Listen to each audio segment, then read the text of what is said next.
Sağ olsun Wagner bu bozulan cihazın yenisini yolladı bize. Fakat eskisini de istemedi. Söyledim yollayabilirim diye. Yedek parça olarak kullanabilirim. Çalıştırabilirim. Onu da düşündüm. Nasıl olur diye.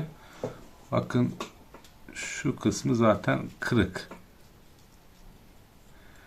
Burada çok işimiz yok. Şuradaki direnç görevini gören, aynı zamanda voltajı düşüren zımbırtı diyelim, ince tel kopmuştu. Onu atlayıp motoru, çünkü bu kablo motora geliyor şurada. Motoru çalıştıracağız harici olarak. Motoru sökmem lazımdı. Söktüm. Şöyle değerleri 17 volt. Bunun data sheet'ine de baktım. Kalkışta 0.5 amper çekiyor. Yükte işte 2-3 ampere çıkıyor. Dolayısıyla elimde de şöyle bir adaptör var. Bu da 19 volt 3.42 amper. Amper olarak kurtarıyor. Volt olarak biraz fazla. Buraya zaten adamlar diyot eklemişler. 4 tane var. 0.7 desek 7, 14, 21, 28. 3 voltte. 17 volta geliyor. Doğru. Tam olarak kurtarıyor. Yani bu kartı sökmeyeceğim. Buradan direkt olarak adaptörden besleyeceğim. Proje bu. Başlayalım. Şu fazlalıkları kaldırayım. Önceden biraz hazırlık yaptım. Şimdi şu kartımız. Şu orta uçtan motora hat gidiyor. Yani şu. Buraya. Bu da rezistanstan gelen. İkisinin de motora değmemesi lazım. Bunu zaten bir bağlantıyla birleştirmeyeceğiz. Bundan dolayı bunun değip değmemesi önemli değil. Şunu ayırmam lazım. Böyle inceleyeyim. Şu parça ayrılıyor. Mühendisi de bunu görüyorsa adam strese giriyor olabilir. Bağırsaklarına kadar ayırdık.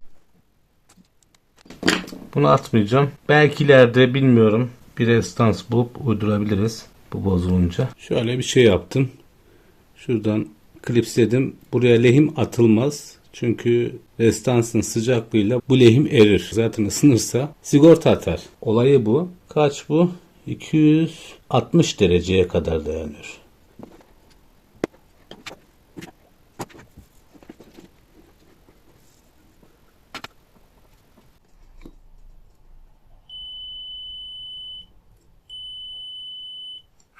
Tamam. Şimdi ne yapacağız? Motoru içine yerleştireceğiz. Şu adaptörümüzle buna bağlantı geçeceğiz ve kutuya yerleştireceğiz. Nasıl olacak?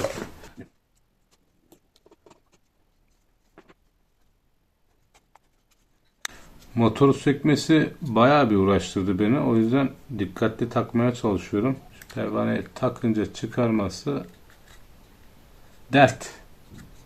İnsan dert sahibi yapıyor. Şimdi gerekli bağlantıları yaptık. Elektriği bir verelim. Nasıl üflemesi?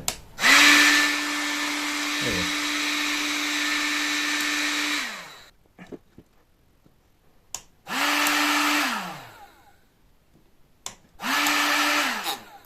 Motorun yönü tek yön. Bu kart bunu sağlıyor. Yerine yerleştirdik. Şimdi buradan çıktı. Bu buraya takılacak ancak şurada bir alan sıkıntısı var.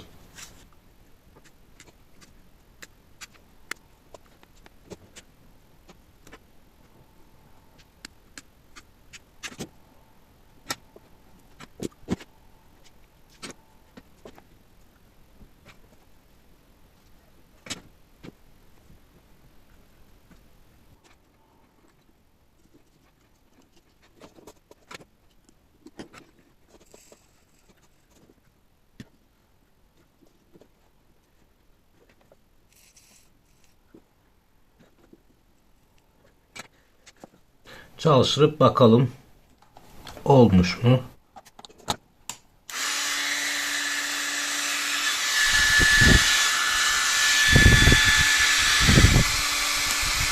Güzel, gayet başarılı.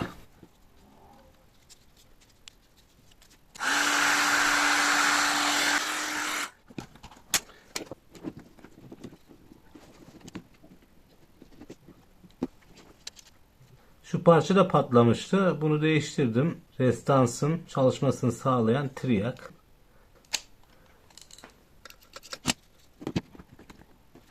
Sonu düşünen kahraman olamaz. 0'a 0 yanaşmış.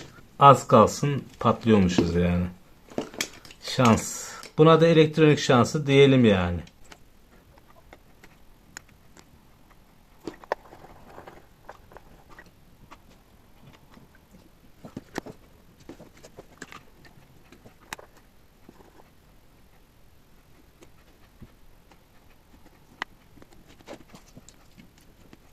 Böyle kurusun biraz. Sonra şuraya bir çözüm bulmamız lazım. Önce şunu halledelim. Evet. Açalım. Şimdi bu kabloyu şuradan eriterek buradan çıkartacağım. Çünkü kendi kablosu sıkıştırıyor burayı. Şöyle. Yani boşluk kalmıyor. Buradan çıkaramam. Şuradan mecbur deleceğiz. Keşke en baştan buradan geçirerek yapsaydık.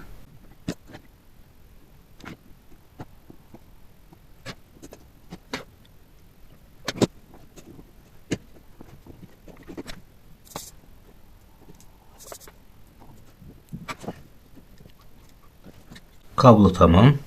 Bağlantılar tamam. Rezistans tamam. Fiş tamam. Yerini ayarladık.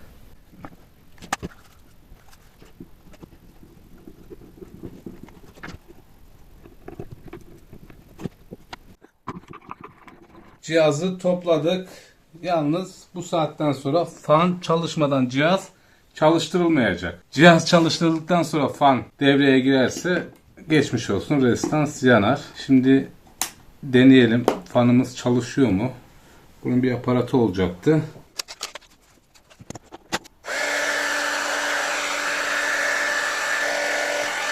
Fan devri biraz düşük.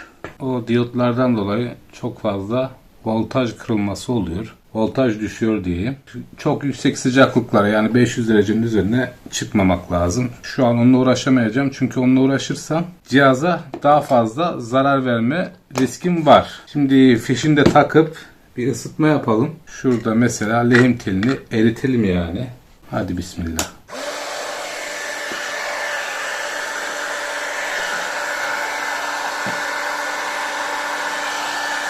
Evet, ısıtıyor.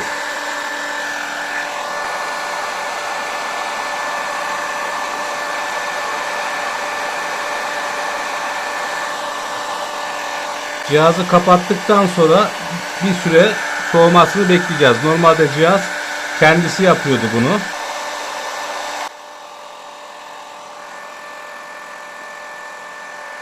Çift kablolu sıcak hava tabancası oldu. Şöyle bir çıkış yaptık. Buraları sabitleriz. Şöyle bağlarız vesaire.